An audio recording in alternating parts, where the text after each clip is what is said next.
My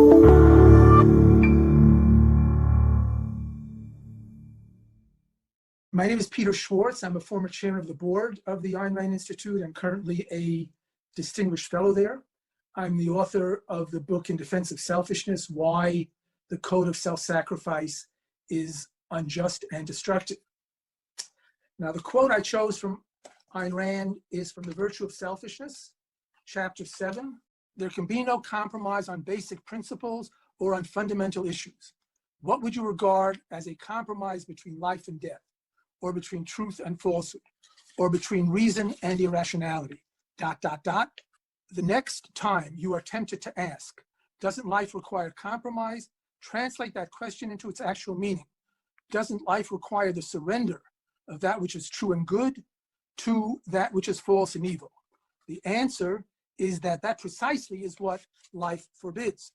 And continuing ... from chapter 9, morality is a code of black and white. When and if men attempt to compromise, it is obvious which side will necessarily lose and which will necessarily profit. Why is this particularly meaningful to me?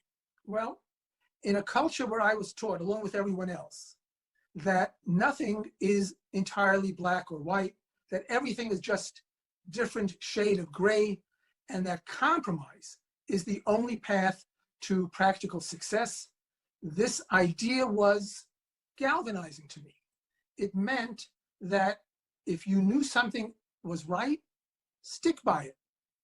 If it's a matter of principle, whether it's a political principle or a moral principle or a philosophic principle, if others disagree with you, don't try to water down your views. Don't try to find some middle ground.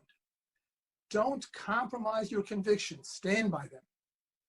Now, this injunction to reject compromise is really a corollary of the positive injunction of practice the virtue of integrity.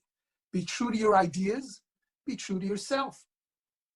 Now, this was a very different perspective from the prevailing view that any unwavering commitment to an idea, regardless of the nature of that idea, was bad, was dangerous, it was, quote, extremist. Ayn Rand showed me the practicality of going by principles.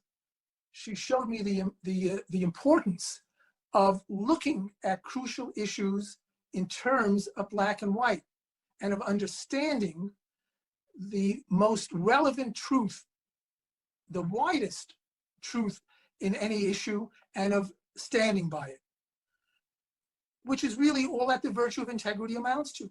Abide by principle.